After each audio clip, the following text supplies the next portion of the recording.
കൂട്ടുകാരെ ജാനകിയുടെയും അബിയുടെയും വീട് ഒരു തീപാറും പ്രൊമോ തന്നെയാട്ടോ ഇന്ന് പുറത്തുവിട്ടിരിക്കുന്നത്. വേറെ ഒന്നുമല്ല, നമ്മുടെ അപർണയെ നമ്മുടെ നിരഞ്ജനയെ കാണാൻ ഹോസ്പിറ്റലിൽ പോകുന്നുണ്ട്. ശേഷം അവിടെ വെച്ച് നമ്മുടെ നിരഞ്ജനയെ വെല്ലുവിളിക്കുന്നൊരു രംഗം. അതേ കൂട്ടുകാരെ, നീ ഉറപ്പായിട്ടും അളകാപുരിയിൽ മരുമകളായി വന്നം, എനിക്ക് നിന്നെ അവിടെ വെച്ച് വേണം എന്നൊക്കെ പറഞ്ഞ് നമ്മുടെ അപർണ ഭയങ്കര ഡയലോഗ് അടിക്കുന്നുണ്ട് നമ്മുടെ നിരഞ്ജന അടുത്ത്. അപ്പം നിരഞ്ജനയ്ക്ക് ആകെപ്പാടെ പേടി, അപർണ എന്തായിരിക്കും തന്നെ ചെയ്യാൻ ഉദ്ദേശിക്കുന്നത് എന്നൊക്കെ പറഞ്ഞ് നമ്മുടെ നിരഞ്ജന ഇങ്ങനെ പേടിച്ചിങ്ങനെ കരയുന്നൊരു രംഗം തന്നെയായിട്ട് നമുക്ക് കാണുവാൻ സാധിക്കുന്നത്. അപ്പോഴും നമ്മുടെ അപർണ ഇങ്ങനെ ആ ഒരു ഉറച്ച മനസ്സോടു കൂടി തന്നെ പറയുന്നതാണ്, നീ അളകാപുരിയിലേക്ക് എന്തായാലും വന്നേ പറ്റൂ എന്നൊക്കെ പറയുന്നുണ്ട് നമ്മുടെ പ്രൊമോയില്.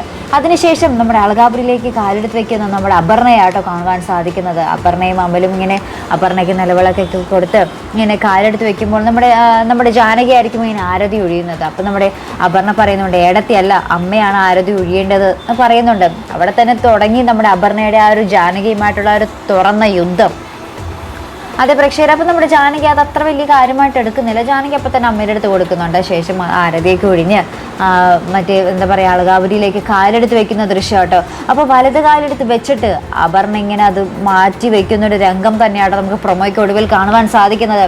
എന്തായിരിക്കും അപർണയുടെ ഉദ്ദേശം എന്തായാലും നമുക്കറിയാം. എങ്ങനെയായിരിക്കും അപർണ പൊരുതാൻ പോകുന്നത് കണ്ടു തന്നെ അറിയേണ്ട കാഴ്ചകൾ തന്നെയായിരിക്കും. ഒരു കണക്കിന് അജയെ കെട്ടിയിരുന്നെങ്കിൽ അപർണയ്ക്ക് ഇത്രയും പകയുണ്ടാകാറുന്നില്ല. കാരണം അജയെ അപർണയ്ക്ക് ഒത്തിരി ഇഷ്ടമായിരുന്നു.